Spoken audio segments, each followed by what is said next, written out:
Olá, boa noite pessoal, tudo bem com vocês? Espero que esteja tudo em ordem por ali. Nós estamos prontos aqui para começar mais um estudo, uma aula, para continuar estudando sobre a disciplina congregacional cristã. A semana passada estávamos falando sobre que Deus impõe disciplina ao povo. Então nós vamos começar o nosso estudo lendo um texto que vai ligar o primeiro estudo com o segundo. E é o seguinte, na carta dos Hebreus, capítulo 12,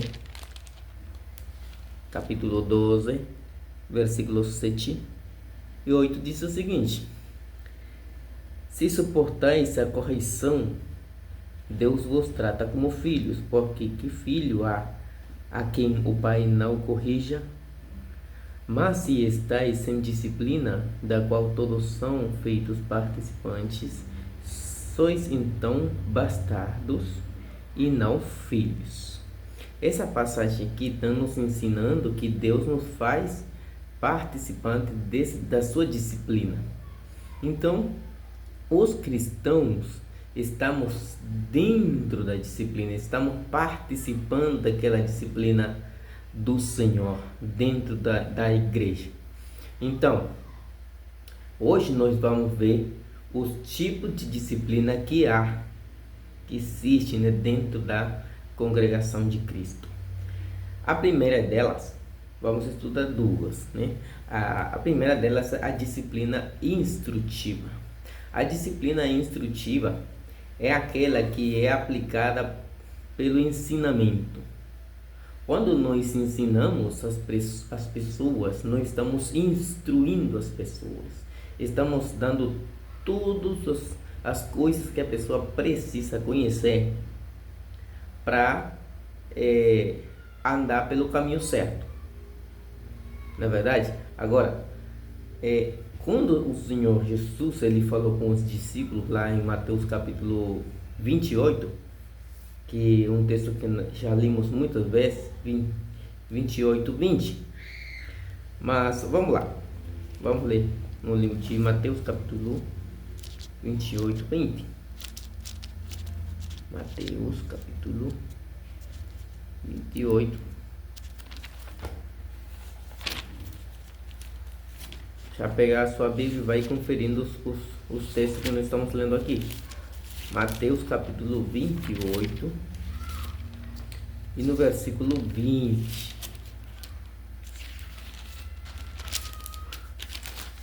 Está por aqui. Diz o seguinte: ensinando-as a guardar todas as coisas que eu vos tenho mandado. E eis que eu estou convosco todos os dias até a consumação dos séculos. Amém. O Senhor Jesus ele mandou aos discípulos ensinar aos novos discípulos, aqueles homens e mulheres convertidos a Deus, a ensinar todas as coisas que ele ensinou para eles.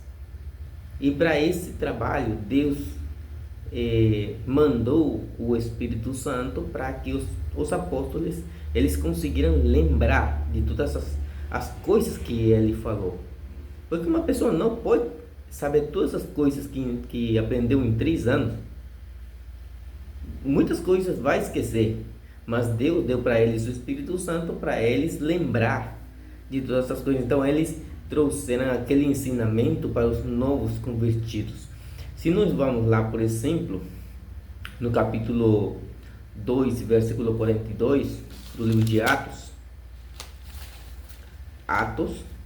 capítulo 2, versículo 42, diz o seguinte: e perseveravam na doutrina dos apóstolos, e na comunhão, e no partir do pão, e nas orações.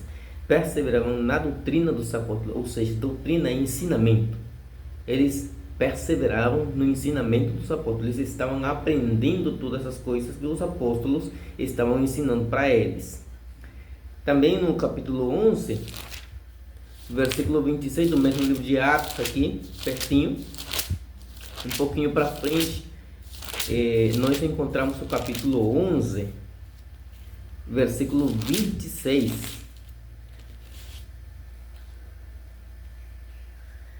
Aí seguir. E sucedeu que todo um ano se reuniram naquela igreja e ensinaram muita gente. Em Antioquia foram os discípulos pela primeira vez chamados cristãos. Então, aqui está falando da igreja em Antioquia. É aquela igreja que... Mas não é a Antioquia, aquela da Ásia Menor. É a Antioquia de Síria.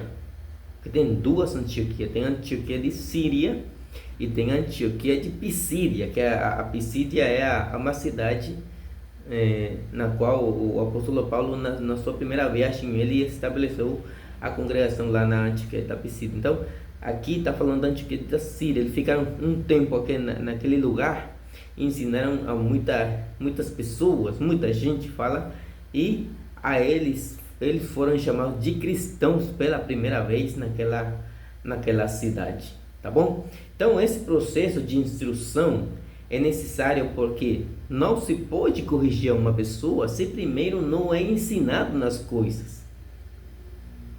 As pessoas precisam conhecer as leis de um país para saber que eles devem fazer e que não devem fazer.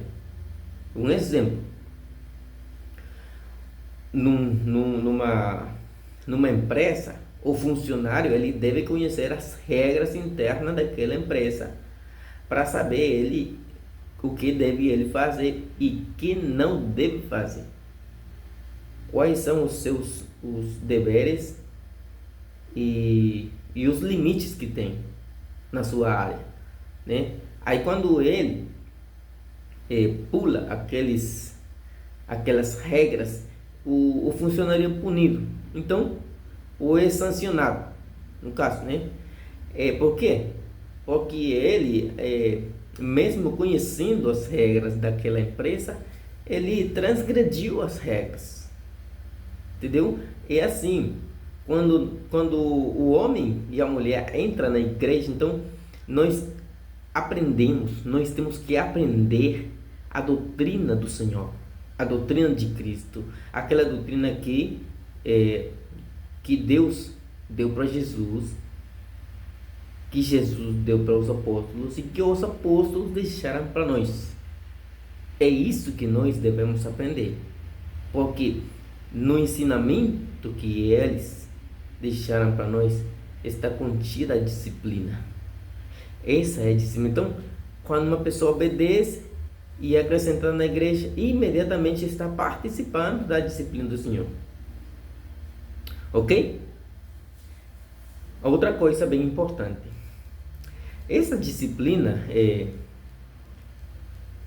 de instrução, né? Essa parte da disciplina que é instruir, é responsabilidade assim dos que estão a cargo, né, da igreja, sejam esses os anciãos, os bispos, os mestres, os evangelistas, são encarregados do ensinamento. Também é responsabilidade de cada um que conhece, porque ele deve aplicar essa disciplina na sua própria vida, da palavra de Deus. No livro de Gálatas, vamos lá, naquela carta do apóstolo Paulo aos Gálatas, no capítulo 5, versículo 24, vamos ver o seguinte, capítulo 5, versículo 24.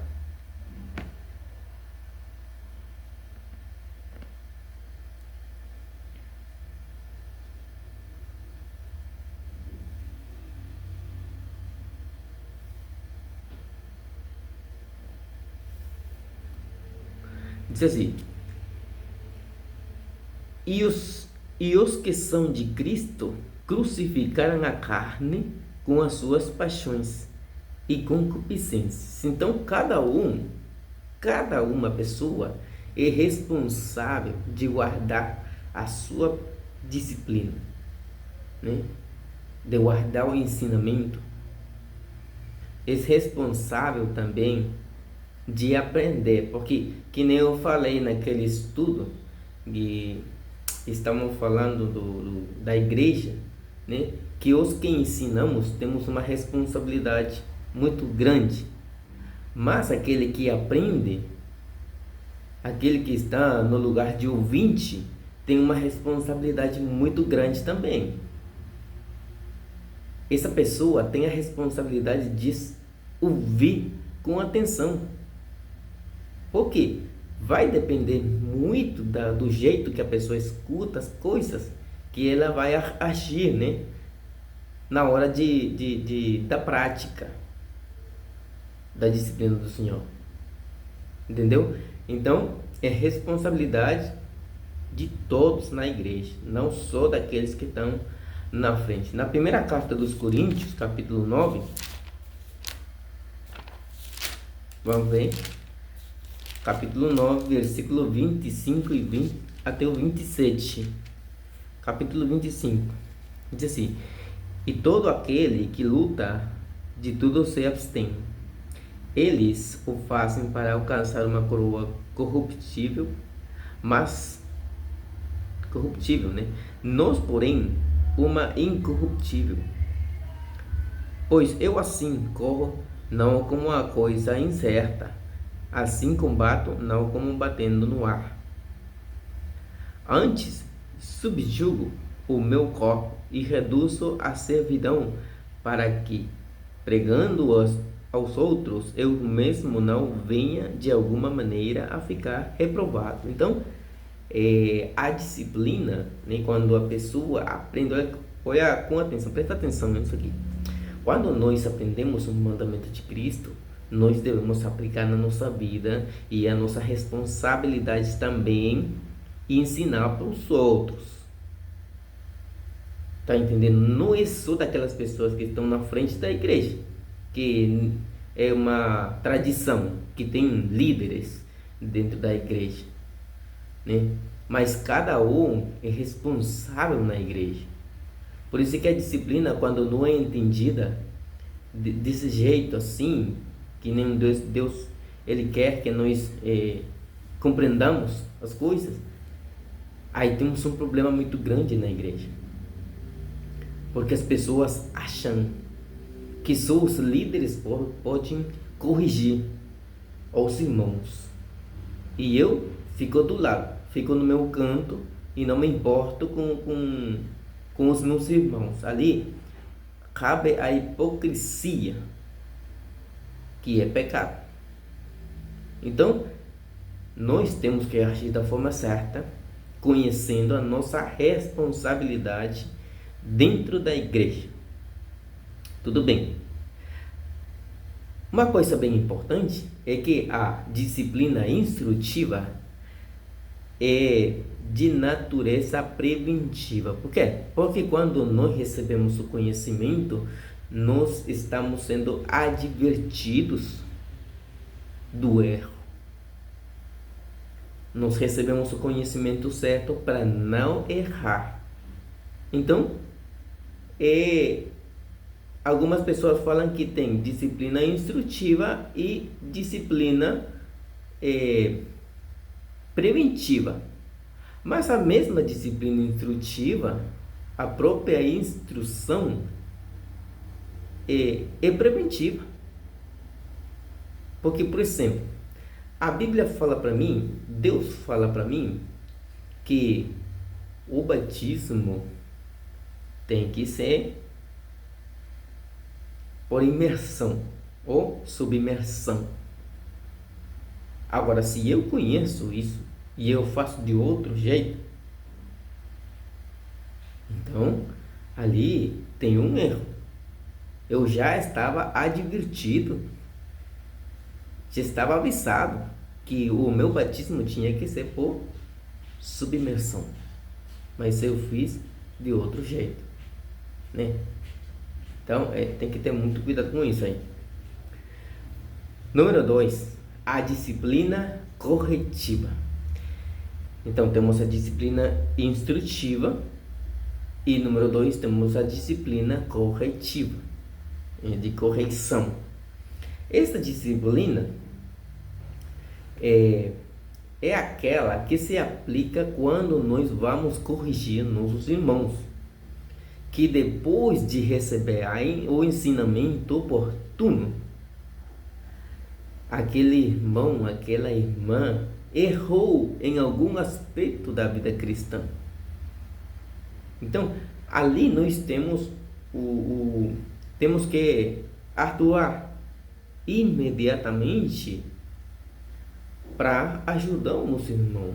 Essa é a disciplina corretiva e vamos proceder da forma que Deus manda nas Escrituras. Agora, temos outra coisa mas para acrescentar isso aqui, é esse comentário. A disciplina corretiva não é somente, volto novamente a falar, não é somente os líderes, senão cada um de nós. Quando alguém vê o seu irmão num erro, tem a grande responsabilidade de livrar aquele irmão do erro, ajudar aquele irmão para ele continuar no caminho certo, senão ele vai se desviar sem que ninguém possa ajudar, sem que ninguém se importe por ele. Então, quando nós vemos essa situação, nós temos a grande responsabilidade de corrigir aos nossos irmãos. Tudo bem,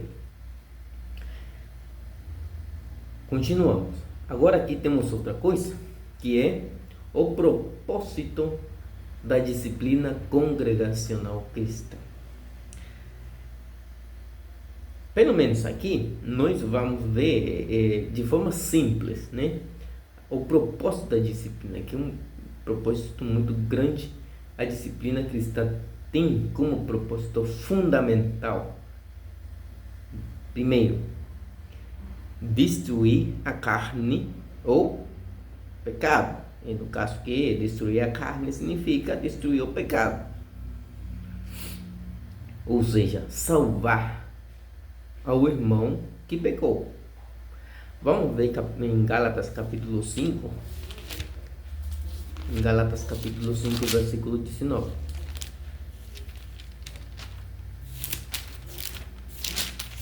Capítulo 5, versículo 19. Diz o seguinte: porque as obras da carne são manifestas, as quais são prostituição, impureza, lascívia.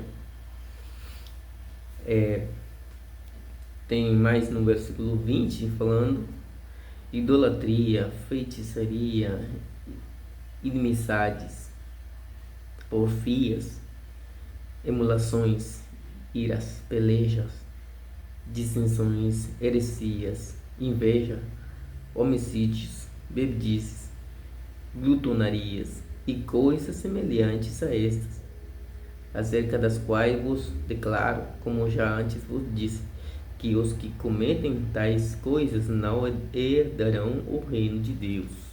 Olha que perigoso. Então, o propósito da disciplina é destruir a carne, ou seja, as obras da carne, que são todas essas que nós vimos no capítulo 19, capítulo 5, versículo 19 e 20 da carta dos Gálatas, tá?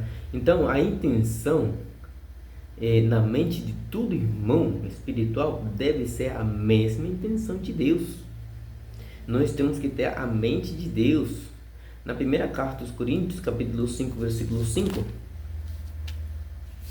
Primeira carta aos Coríntios, capítulo 5, versículo 5. Olha o que o apóstolo Paulo falou aqui.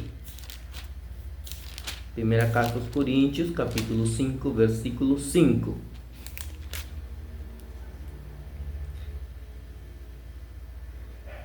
Seja entregue a Satanás para a destruição da carne, para que o espírito seja salvo no dia do Senhor Jesus. Então, para a destruição da carne, a disciplina então tem o propósito de destruir a carne, ou seja, que o irmão deixe o pecado, se afaste do mal. Então, outra coisa, os pecados do homem são a principal causa de separação de Deus dos homens.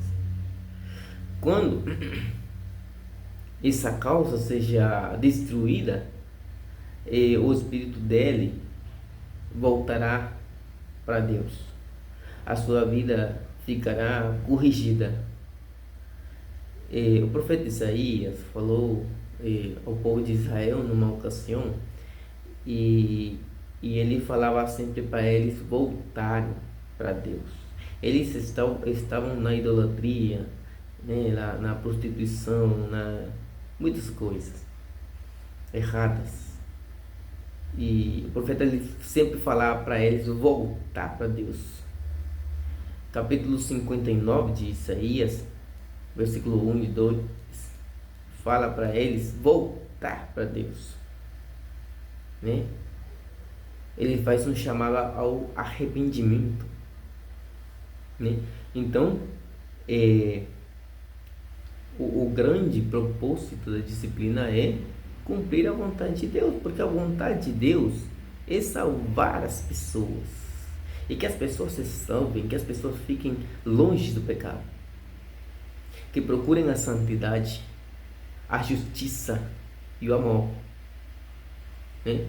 Então, a disciplina é precisamente para isso, para que a pessoa consiga entender qual é o jeito certo de agir neste mundo, respeito do mundo, tá? Outra coisa,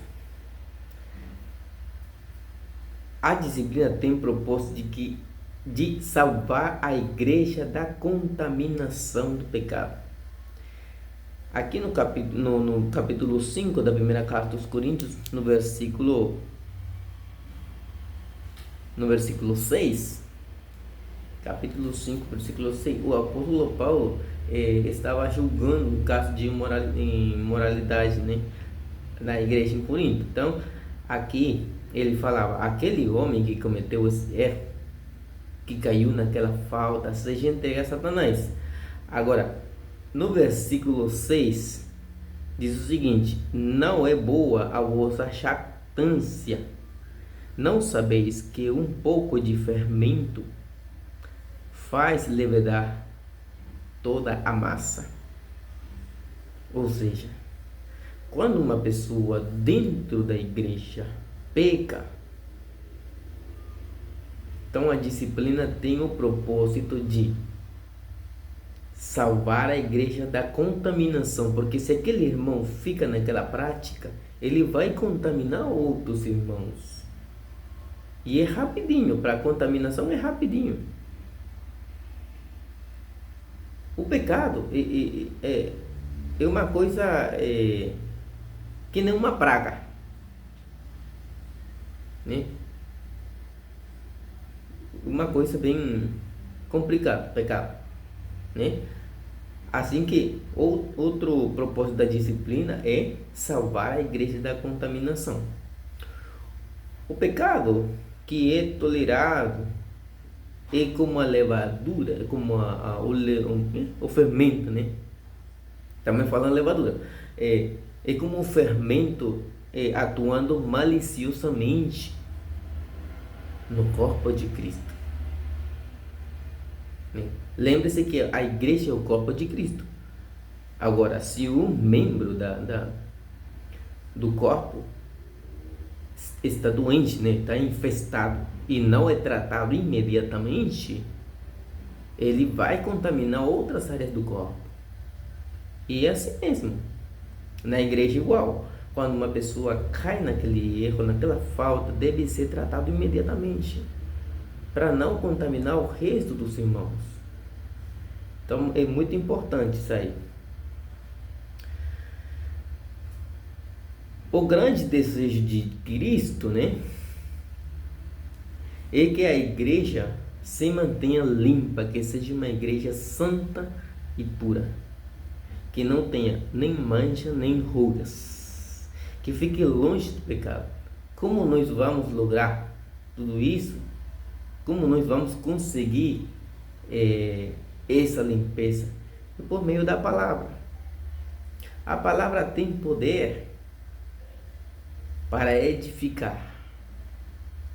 A instrução, nós precisamos ser instruídos para ser edificados. Isso é avisados, né, dos perigos que existem. Então, como nós devemos andar sabiamente. E também outro propósito que tem a disciplina congregacional é que o mundo respeite a igreja. Quando os cristãos eles estão dentro da disciplina e eles aceitam a disciplina do Senhor, são considerados filhos de Deus. Lembra da primeira passagem que nós lemos na carta dos Hebreus? Que podemos ler novamente. Aliás, Hebreus capítulo 12, versículos 7 e 8.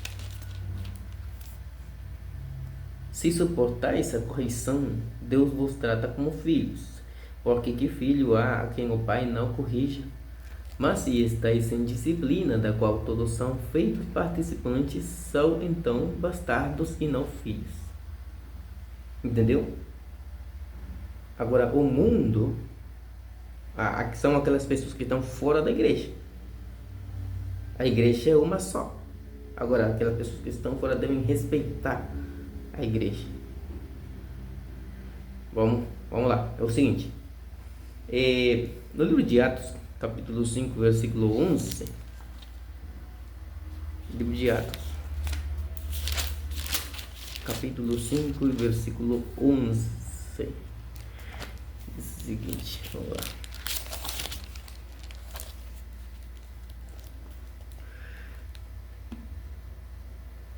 Diz assim: e houve um grande temor em toda a igreja e em todos os que ouviam essas coisas. Então, o que estava acontecendo aqui? O apóstolo Pedro, ele